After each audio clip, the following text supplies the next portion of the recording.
بسم الله الرحمن الرحيم. الحمد لله رب العالمين الرحمن الرحيم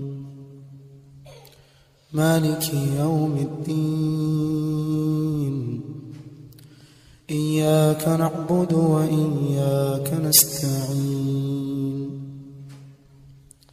اهدنا الصراط المستقيم صراط الذين أنعمت عليهم غير المغضوب عليهم ولا الضالين.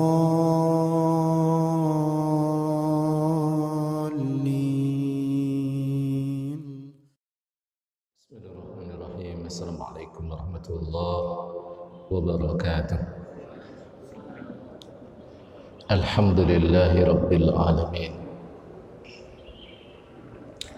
الحمد لله الذي بنعمته تتم الصالحات وبعفوه تغفر الذنوب والسيئات وبكرمه تقبل العطايا والحسنات. أشهد أن لا إله إلا الله وحده لا شريك له شهادة تنجينا من العذاب يوم لا ينفع مال ولا بنون إلا من أتى الله بقلب سليم. وأشهد أن محمدا عبده ورسوله الذي أدى الأمانة وبلغ الرسالة ونصح الأمة وجاهد في سبيل الله حق جهاده. اللهم صل وسلم وبارك على هذا النبي الكريم نبينا محمد المصطفى صلى الله عليه وسلم وعلى آله وأصحابه أجمعين. أما بعد، سبحانك لا علم لنا إلا ما علمتنا إنك أنت العليم الحكيم. رب اشرح لي صدري ويسر لي أمري واحلل من لساني يفقهوا قولي. اللهم علمنا ما ينفعنا وانفعنا ما علمتنا ya rabbal alamin. Masyarul hadirin jemaah sekalian rahimakumullah wa azakumullah. Alhamdulillah, kita bersyukur atas segala nikmat yang Allah karuniakan pada kita, baik nikmat fisik maupun nikmat spiritual yang dengannya alhamdulillah sebuah kali ini kita dapat berhimpun di Masjid Al-Furqan yang sama-sama kita cinta ini, sekalipun kelihatannya ini yang hadir agak kurang maksimal, yang biasanya lebih dari 100 atau 1000 Pak. Alhamdulillah ini kelihatannya agak kurang. Kita doakan mudah-mudahan yang sakit disembuhkan oleh Allah Subhanahu wa taala, yang sehat tetap disehatkan oleh Allah, amin ya rabbal alamin. Salam takrim kita sampaikan pada hasanah kita Rasulullah sallallahu alaihi wasallam, sekeluarga, para sahabat dan seluruh pengikut beliau ila yaumil qiyamah. Jemaah sekalian,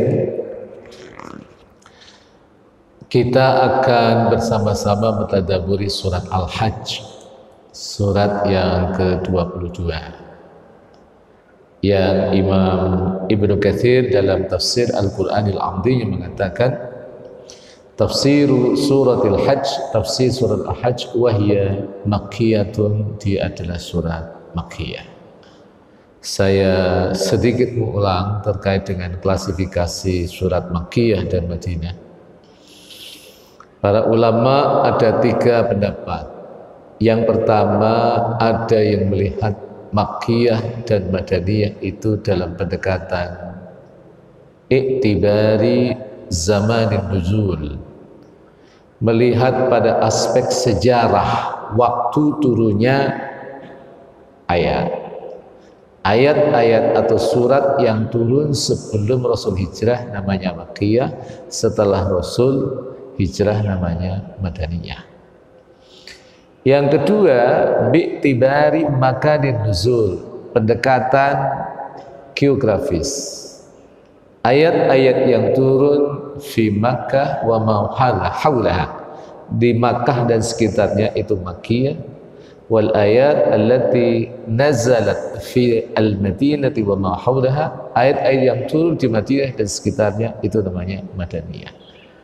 Ada yang melihatnya dalam pendekatan bi'tibaril mukhatab, tergantung objeknya. Jikalau objeknya manusia secara umum dengan menggunakan ya ayyuhan nas itu makkiyah, tapi kalau menggunakan ya ayyuhalladzina amanu itu adalah madaniyah. Tapi jumhur ulama, mayoritas ulama mengatakan yang kuat adalah bi'tibari zaman nuzul, yaitu dilihat secara historis. Ayat-ayat yang turun sebelum Rasul hijrah itu namanya makkiyah. Sekalipun turunnya bisa jadi tidak di Makkah. Tapi ayat-ayat yang turun setelah Rasul hijrah itu namanya madaniyah. Sekalipun turunnya bisa jadi tidak di Madinah. Dan itu banyak kita temukan. Ada beberapa ayat yang memang turun tidak di Makkah tapi disebut dengan suratun madaniyah karena ia turun setelah Rasul hijrah. Nah, suratul Hajj ini dia masuk pada suratul makkiyah. Satu di antara cirinya diawali dengan ya ayyuhan nas, wahai manusia.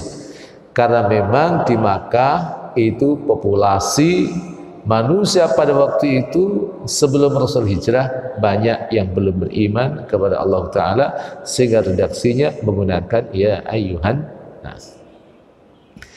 Ya ayyuhan nas, a'udzu billahi minasyaitonir rajim. Bismillahirrahmanirrahim. Ya ayyuhan nas, ittaqu rabbakum inna zalzalatas saa'ati syai'un 'adzim. Ya ayyuhan nas, wahai manusia, ittaqu rabbakum, bertakwalah kalian kepada Rabb kalian. Jadi perhatikan baik-baik Bapak Ibu sekalian. Allah tidak mengatakan ya ayyuhan nas ittaqullah, tapi menggunakan kata rabbakum. Karena apa? Pilihan kata dalam Al-Quran itu selalu akurat. Karena orang-orang Arab itu tahu kalau disebut dengan kata Rabb. Rabb itu mereka pasti tahu Rabb itu adalah Khalik, zat yang mencipta. Rabb itu adalah Al-Mudabbir, zat yang mengatur. Rabb itu mereka paham adalah Al-Malik, zat yang menguasai, zat yang merajai. Mereka paham Rabb itu adalah Al-Muhyi, zat yang menghidupkan. Mereka tahu Rabb itu adalah Al-Mumit, zat mematikan. Maka disitulah Allah menggunakan kata Rabb kalian, bukan ittaqullah. Dan takwa ini yang unik, tidak hanya diperintahkan kepada seluruh manusia. Orang-orang beriman diperintahkan oleh Allah untuk bertakwa. Ya ayyuhalladzina amanu taqullaha haqqa tuqatih wa la tamutunna illa wa antum. Surat 2 102. Surat 3 maksud saya. Surah Ali Imran ayat 102. Ayat yang masyhur. Ali Imran 102. Nabi ternyata juga diperintahkan untuk bertakwa. Surat 33 ayat 1. Ya ayyuhan nabiyyu taqillaha wa la tuti'il kafirin. Wahai Nabi, bertakwalah kamu kepada Allah, jangan engkau mentaati orang-orang kafir dan juga orang-orang yang bermental hipokrit, yaitu kelompok orang-orang munafik. Nah, setelah Allah perintahkan kepada manusia untuk bertakwa kepadanya, Allah ingatkan sebuah peristiwa yang maha dahsyat, yang prolog-prolognya Allah Subhanahu wa taala sudah tunjukkan kepada kita, yaitu peristiwa yaumul qiyamah. Inna zalzalatas saati syai'un 'adzim. Sesungguhnya goncangan hari kiamat itu sesuatu yang agung, sesuatu yang dahsyat. Perhatikan bagaimana Allah memaparkan peristiwa yang terjadi pada masa yang akan datang. Allah perlu menghadirkan inna. Inna itu sesungguhnya. Jadi kalau dalam tinjuan ilmu sastra Arab namanya ilmu balaghah, kata itu kadang steril dari kata penguat. Kadang ada satu kata penguat, kadang ada dua kata penguat. Nah, itu ada tujuannya, Pak.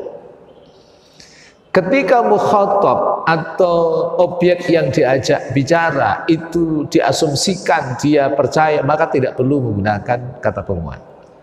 Tapi ketika kemudian yang diajak bicara itu adalah ragu terhadap apa yang disampaikan, maka disitulah menggunakan satu penguat. Maka di sini karena banyak ditemukan orang-orang yang tidak mempercayai peristiwa yaumul qiyamah, maka Allah perlu menghadirkan satu kata penguat, yaitu inna zalzalatas saati syai'un alim. Sesungguhnya guncangan hari kiamat itu sesuatu yang dahsyat. Prolog-prolognya sudah ditunjukkan oleh Allah. Beberapa hari lalu Banten juga menjadi sumber gempa. Kelihatannya sampai di Jakarta juga, sampai di Bekasi itu tidak Pak. Ya, beberapa mereka yang ada di lantai 3, lantai berapa itu mereka mengalami ya kondisi goyang. Tapi itu skala Richternya cuma 5 sekian. Tapi Aceh pernah mengalami goncangan dengan skala Richter 9 skala Richter yang kemudian memunculkan apa yang disebut dengan tsunami. Tapi Al-Quran tidak menyebutkan berapa skala Richternya, karena memang susah diukur dengan skala Richter, karena ini peristiwa yang sangat dahsyat yang menghancurkan alam ini. Maka peristiwa inilah yang dipotret oleh Al-Quran dengan syai'un azim, sesuatu yang besar, sesuatu yang dahsyat. Nah, fenomena dahsyatnya itu dijelaskan di ayat yang kedua. Nah, inilah yang disebut dengan tafsirul Quran bil Quran. Jadi tafsir itu ada 3 metode. Ada tafsir bil ma'thur, ada tafsir bil ra'yi, dan satu lagi adalah tafsir isyari. Tafsir bil ma'thur adalah penafsiran Al-Quran dengan Al-Quran, Al-Quran dengan sunnah Rasul sallallahu alaihi wasallam, Al-Quran dengan pendapat para sahabat dan pendapat pembesar kalangan para tabi'in. Ini namanya tafsir bil ma'thur, yang basisnya adalah riwayat. Yang kedua ada tafsir bil ra'yi, penafsiran dengan pendapat. Nah, di sini ada 2 kualifikasi, ada tafsir bil ra'yi al-mahmud dan ada tafsir bil ra'yi al-madmum. Penafsiran atau interpretasi dengan pendapat yang positif, dan ada dengan pendapat yang negatif yang bertentangan dengan nilai-nilai Islam itu sendiri. Dan satu lagi adalah tafsir isyari, penafsiran dengan isyarat. Yang ini tokohnya di kalangan sahabat adalah Abdullah ibnu Abbas radhiyallahu anhu, dengan intuisi. Contohnya ketika beliau menafsirkan firman Allah Subhanahu wa taala dalam surat An-Nasr. A'udzu billahi minasyaitonir rajim. Bismillahirrahmanirrahim. Idza jaa nasrullahi wal fath wa ra'aitan nasa yadkhuluna fi dinillahi afwaja fasabbih bihamdi rabbika wastaghfir innahu kana tawwaba. Itu semua ulama ahli Badar di kalangan sahabat mengatakan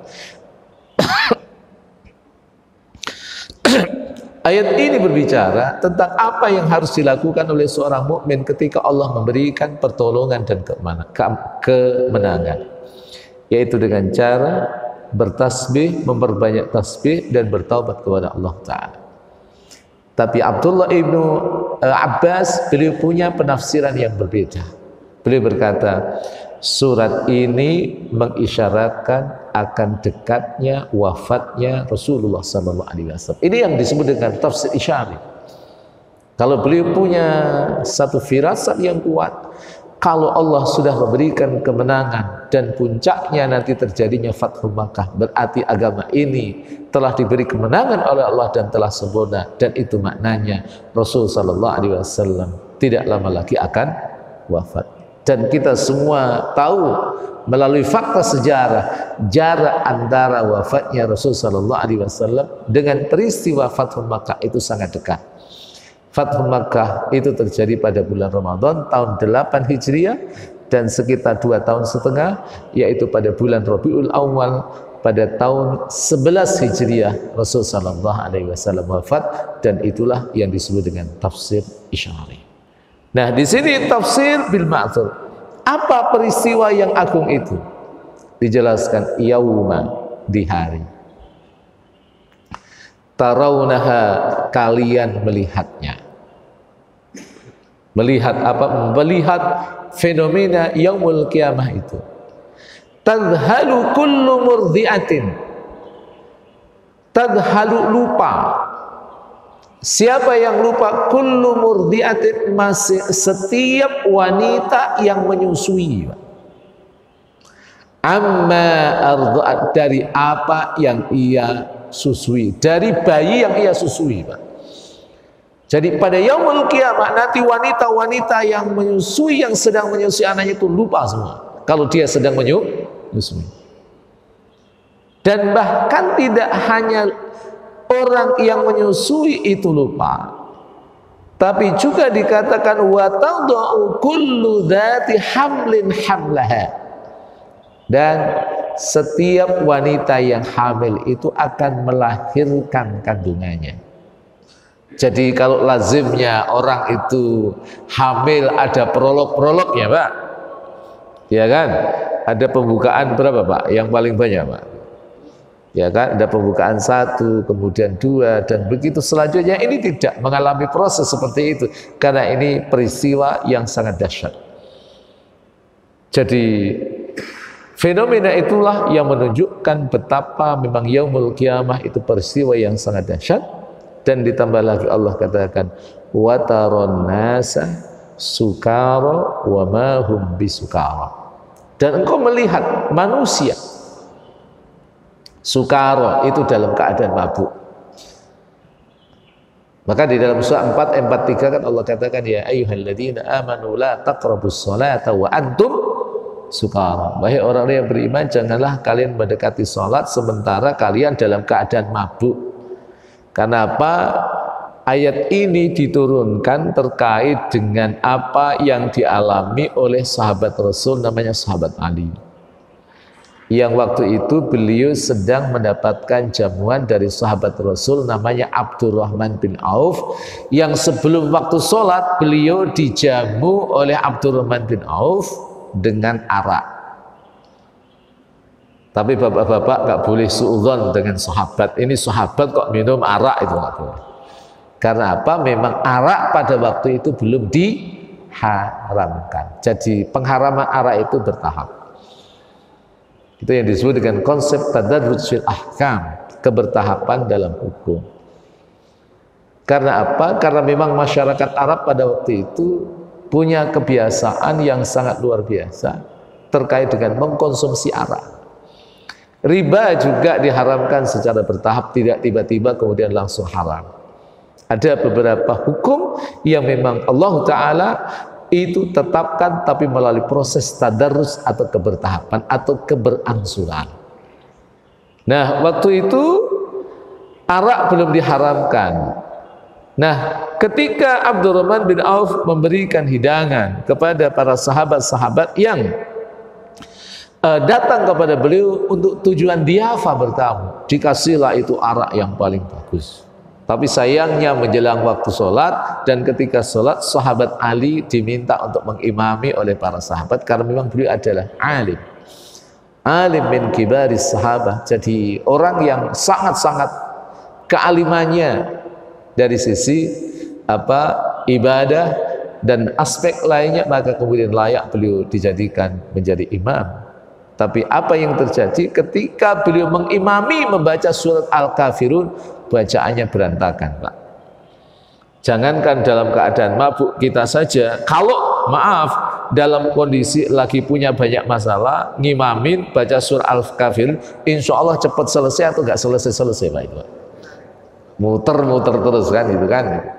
Maka disitulah kemudian Allah katakan ya ayyuhalladzina amanu la taqrabus sholata wa antum sukar. Wahai orang yang beriman, janganlah kalian mendekati salat sementara kalian dalam keadaan mabuk. Sebenarnya di sini ada satu isyarat. Isyaratnya ada kalau salat yang khusyuk. Jadi jangan kemudian pikirannya kemana-mana, tapi memang untuk khusyuk itu butuh latihan. Di usaha-usaha seperti kita ini mestinya urusan khusyuk itu sudah selesai. Cuma masalahnya kan banyak di antara jamaah yang masih punya masalah tentang khusyuk kan. Lagi sholat tapi masih ingat apa yang ada di rumah. Pernah atau sering? Ya kan?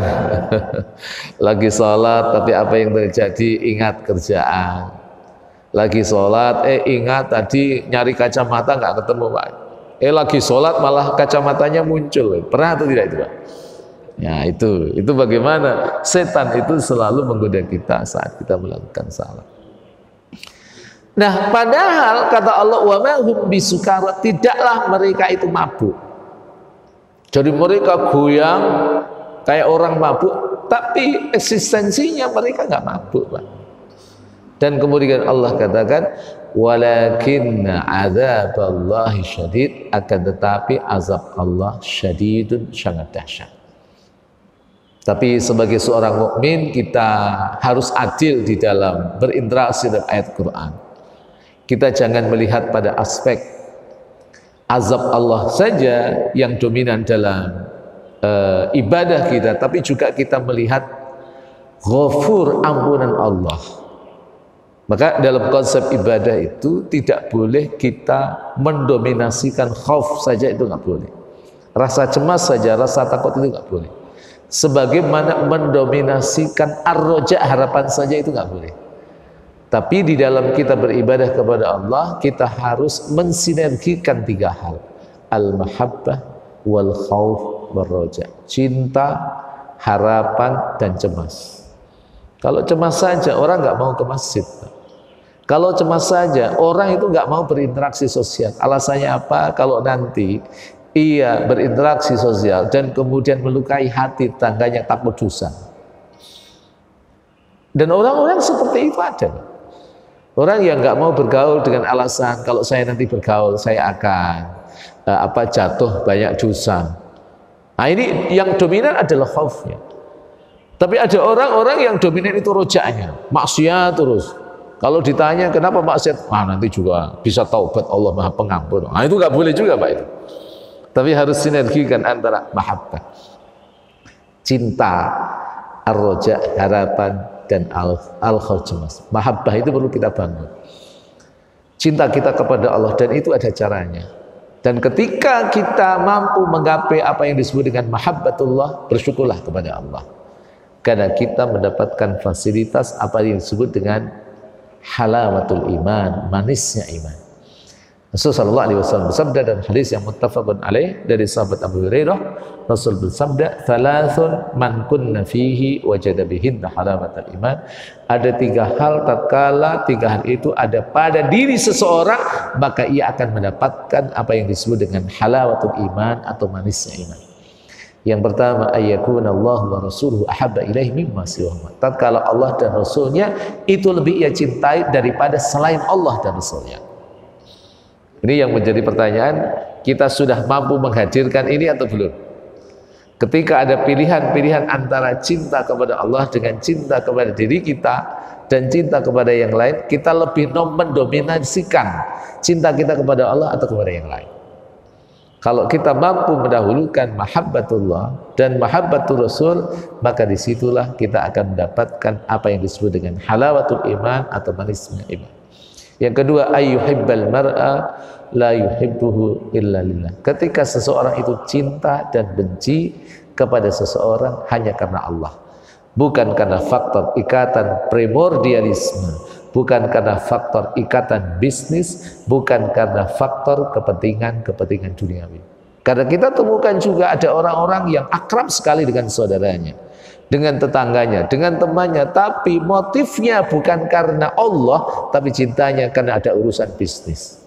Karena motifnya ada penjajakan, mau besanan. Ada atau tidak itu? Karena motifnya apa? Karena satu kampung di daerah, sama-sama orang Padang, sama-sama orang Purworejo. Nggak usah bicara Wadas, Pak, ya itu. Karena lagi rame, Pak, itu. Jadi motifnya adalah karena ikatan primordialisme, karena kesukuan, karena etnis. Bukan salah itu, silahkan saja. Tidak ada masalah orang cinta didasarkan karena satu kampung, kan itu nggak salah juga, kan? Tapi ketika seseorang memotifkan karena Allah, di situ akan merasakan apa yang disebut dengan halawatul iman. Yang ketiga, wa ayyakraha ayyauda fil kufri ba'da an anqadahu Allah. Ketika seseorang itu benci kepada kekufuran setelah Allah Subhanahu wa taala menyelamatkan dari kekufuran itu. Nah, setelah itu saya ingin masuk pada ayat berikutnya, ayat yang ketiga. Di ayat yang ketiga Allah Ta'ala berfirman, Wa minan nasi may yujadilu fillahi bighairi ilmin wa yattabi'u kulla syaitanin marid.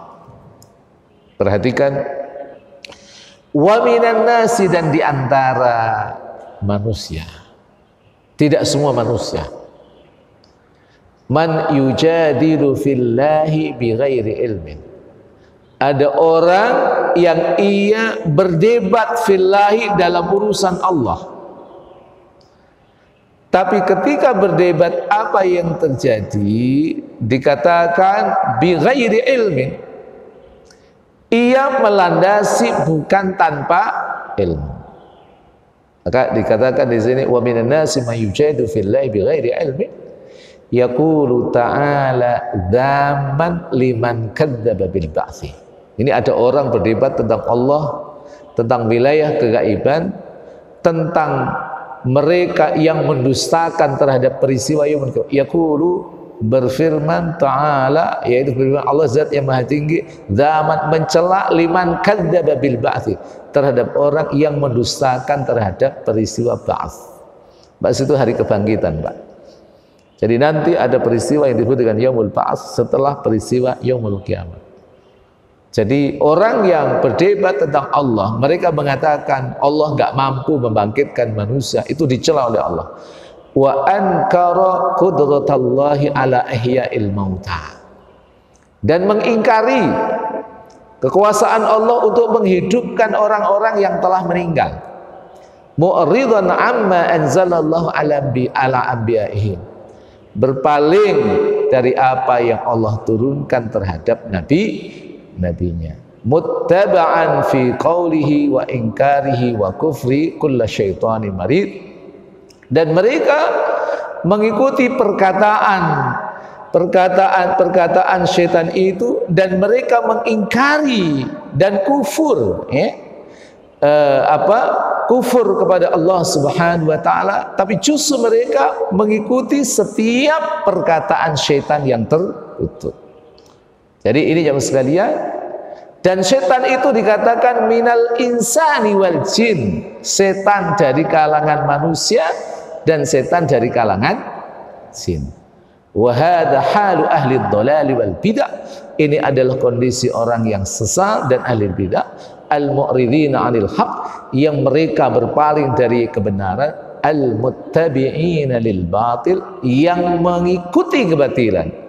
Yatrukuna ma anzalallahu ala rasulihi minal haqqil mubin, mereka meninggalkan apa yang Allah turunkannya atas rasulnya yang berupa kebenaran yang nyata. Wa yattabi'una aqwala ru'usid dhalalah, dan mereka mengikuti perkataan tokoh-tokoh kesesatan.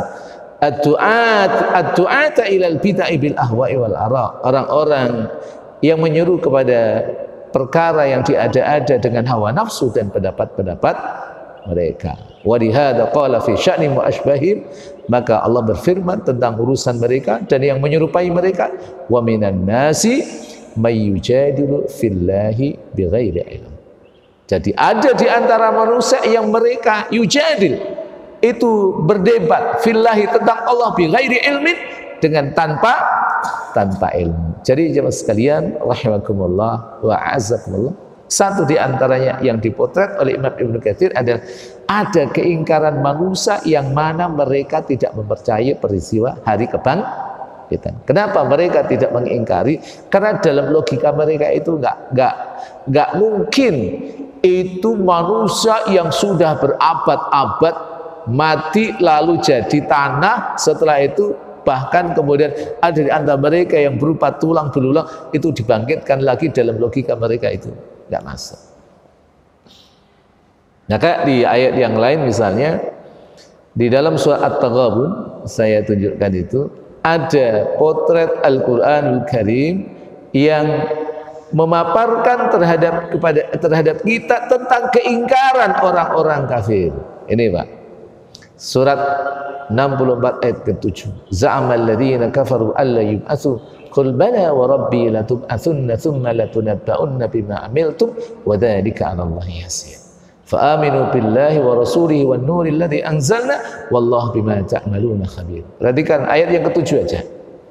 Za'ama menduga. Siapa yang menduga? Alladzina kafir, orang-orang yang kafir.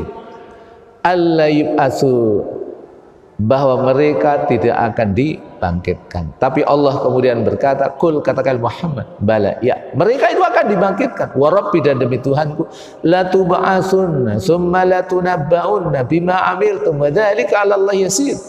Sungguh benar-benar kalian akan dibangkitkan, tsumma la tunabba'unna, sungguh benar-benar kalian akan diberi kabar bima 'amiltum, dengan apa yang kalian telah kerjakan, wa dzalika 'ala Allah yasir, dan itu bagi Allah adalah sesuatu yang mudah.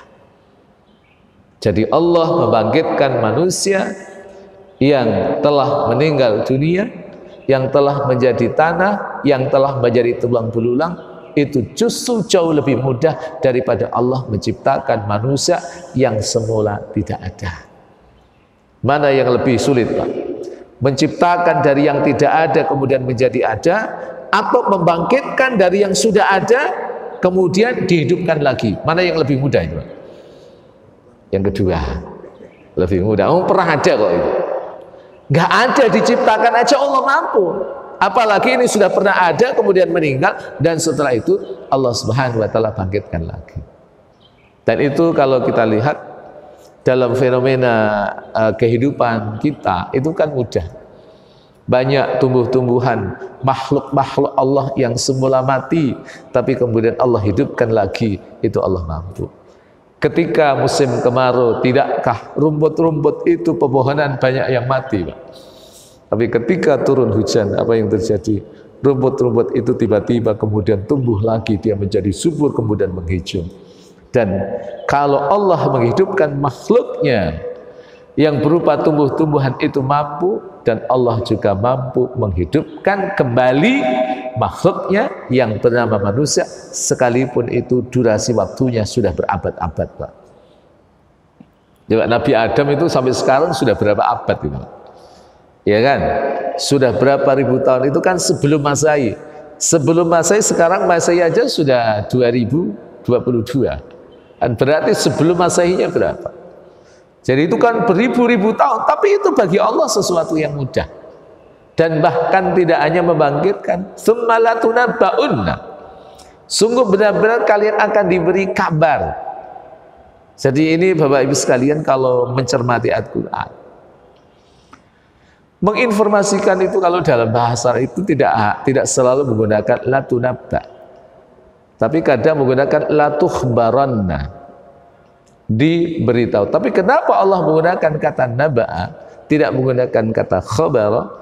Karena ada perbedaan antara naba dan khobar. Naba itu berita yang dipastikan itu benar, dan itu peristiwa penting, berita penting, Pak. Berbeda dengan khobar. Inilah kalau kita agak sering-sering berinteraksi dengan Al-Quran, itu pilihan kata yang digunakan oleh Allah, kita akan tahu betapa itu adalah sangat akurat, dan itu bagian dari ijaz. Kalau berita itu mayahtamilu as-sidqa wal kadhib, sesuatu yang dimungkinkan mengandung unsur benar tapi juga mengandung unsur kesalahan. Maka Al-Quran tidak mengatakan la tukhbarunna, tapi la tub'atsunna, la tunabba'unna, benar-benar kalian akan diberikan kabar. Karena apa? Berita tentang apa yang pernah kita lakukan, semuanya informasinya itu pasti benar, tidak ada sesuatu pun yang salah. Hari ini pun kita juga melihat ketika dinamisasi dalam dunia sains itu begitu luar biasa dahsyatnya. Tidakkah apa yang kita lakukan ini sama-sama kita bisa ketahui setelah 10 tahun yang akan datang? Pengajian kita ini Pak Ogi, karena direkam oleh Pak Ogi kan, setelah 10 tahun dari hari ini, kira-kira apa yang kita lakukan itu, maaf, bisa dibuka ulang atau tidak, Pak? Bisa. Jadi sebenarnya kemajuan teknologi, inovasi-inovasi yang dilakukan oleh manusia itu semakin membuka tabir betapa kuasa Allah Subhanahu wa taala itu sangat luar biasa dahsyatnya, kuasa tanpa batas. Kalau manusia bisa menembus hal-hal yang sebelumnya itu adalah impossible, Tapi ketika kemudian mereka menggunakan logikanya, menggunakan pikirannya, mengerahkan potensinya, bisa merekam, bisa menemukan alat rekam. Ini menemukan alat rekam itu caranya bagaimana? Itu juga butuh ilmu, Pak. Kalau manusia yang diciptakan oleh Allah bisa membuat alat rekam seperti ini, maka Allah lebih mampu daripada makhluknya. Maka Allah qadir, Allah adalah zat yang maha kuasa. Dan bahkan Allah katakan di ayat 7 itu, di dhailul ayah, di penghujung ayat, wa dzalika 'alallahi yasir, dan hal itu atau dan itu Allah atas Allah yasir, itu mudah bagi Allah Subhanahu wa taala. Padahal kalau kita coba dekati dalam pendekatan riset, populasi manusia dari zaman Nabi Adam sampai sekarang itu ada berapa miliar, Pak? Halo? Ada yang pernah ngitung atau enggak ada yang ngitung, Pak? Itu ada satu riset yang mengatakan 100,8 miliar, Pak. Ini riset ilmiah. Riset itu punya karakteristik, ya bisa benar, bisa salah. Tapi ada yang mengatakan dari zaman Nabi Adam sampai hari ini ada 100,8 miliar. Kebayang atau tidak? Ada catatannya semua, Pak. Ya kan? Karena memang di dalam surat Qaf, surat 50 ayat 18, Allah katakan, ma yalfidu min qaulin illa ladaihi raqibun atid. Apa-apa yang dilafadzkan, yang dikatakan oleh manusia, min qaulin, dari perkataan pun, melainkan di situ ada raqib. Raqib itu ada yang mengawasi, Pak. Ada atid yang mencatat. Jadi bapak-bapak kalau ngaji seperti ini catatannya itu nanti lengkap, Pak. Ngaji tapi agak ngantuk-ngantuk dikit, itu catatannya begitu, Pak. Ngaji ya tapi dengerin serius, itu betul. Ngaji sambil nyandar-nyandar nih, Pak. Jadi itu nanti ngaji nyandar itu, Masya Allah. Tapi nggak apa-apa, nyandar enak kok itu kan, gitu. Nggak apa-apa, kan tidak ada larangan juga kan, ada larangan. Tapi catatannya lengkap sekali, Masya Allah. Jadi jamaah sekalian rahimakumullah wa a'azzakumullah ta'ala, betapa memang semuanya mudah bagi Allah. Jangankan nyatet, mau menciptakan alam ini aja Allah bisa.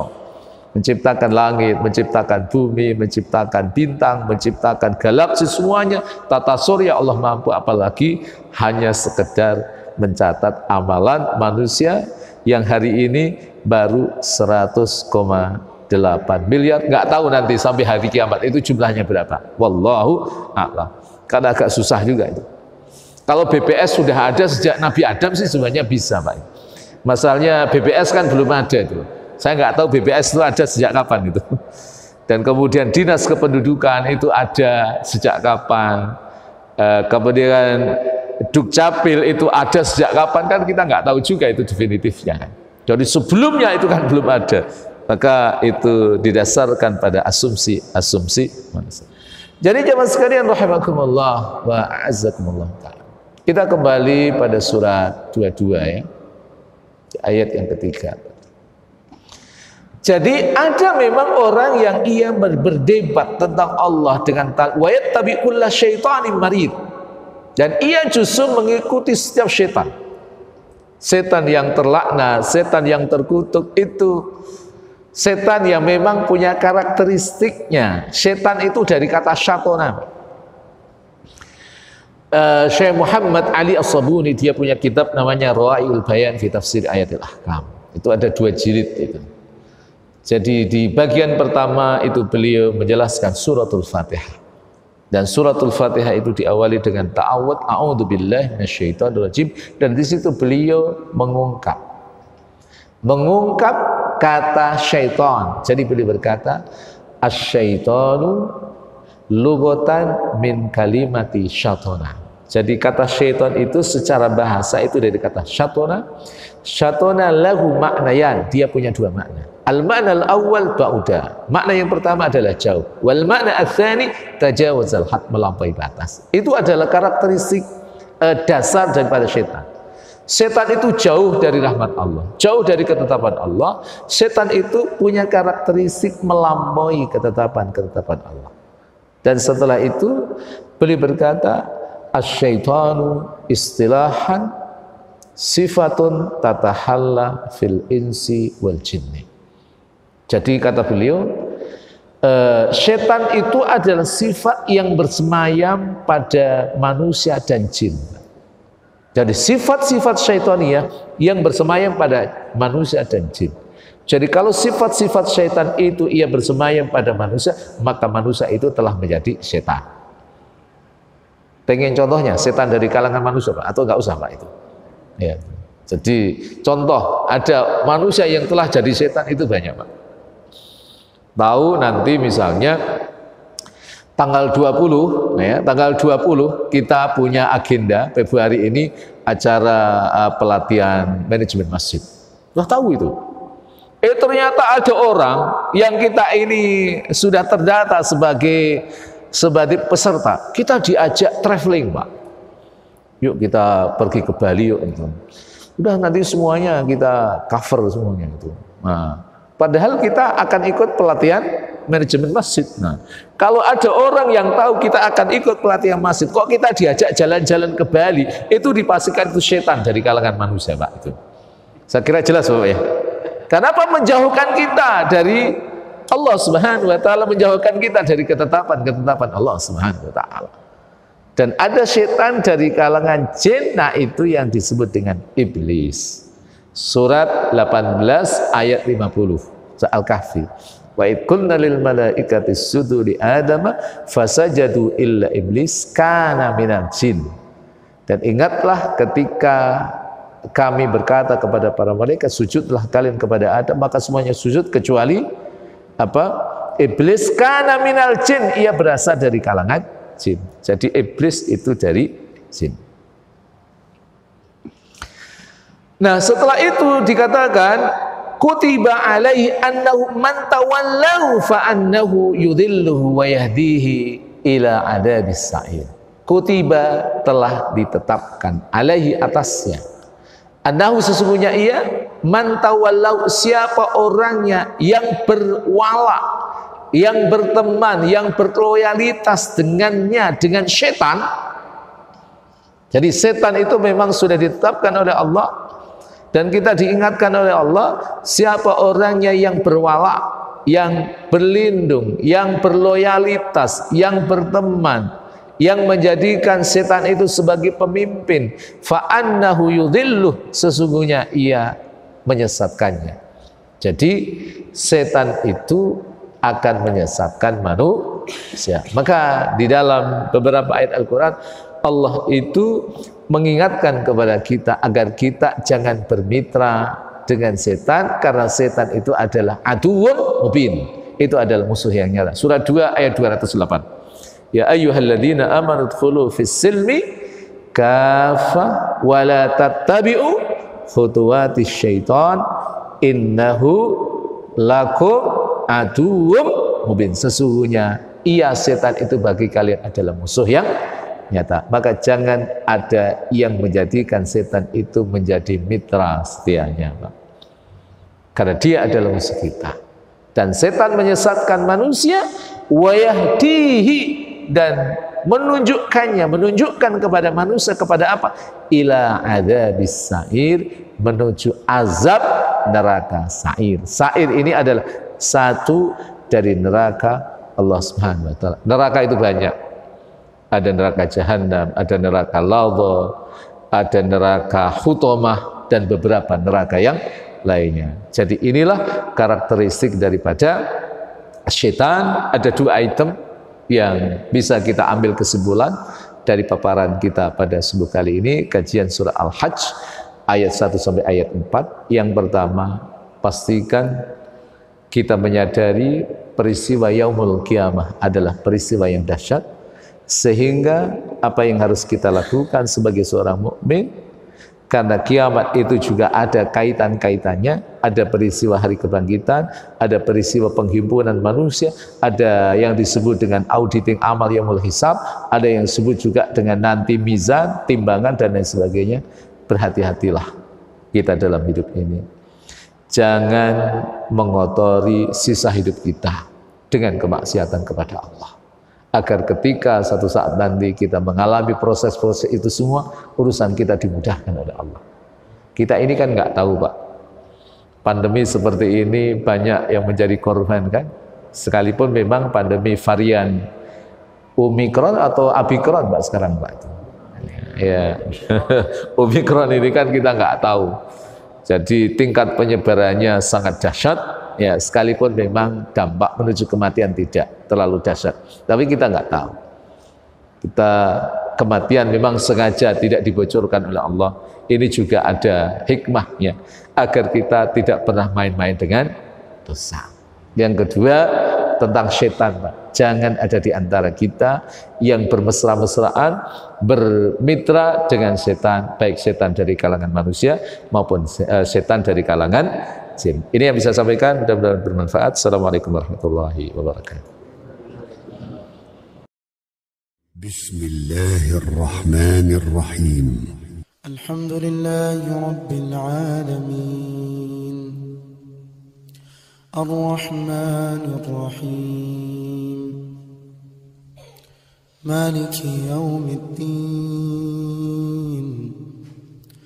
Iyyaka na'budu wa iyyaka nasta'in, Ihdinas siratal mustaqim, Siratal ladzina an'amta 'alaihim غير المغضوب عليهم ولا الضالين.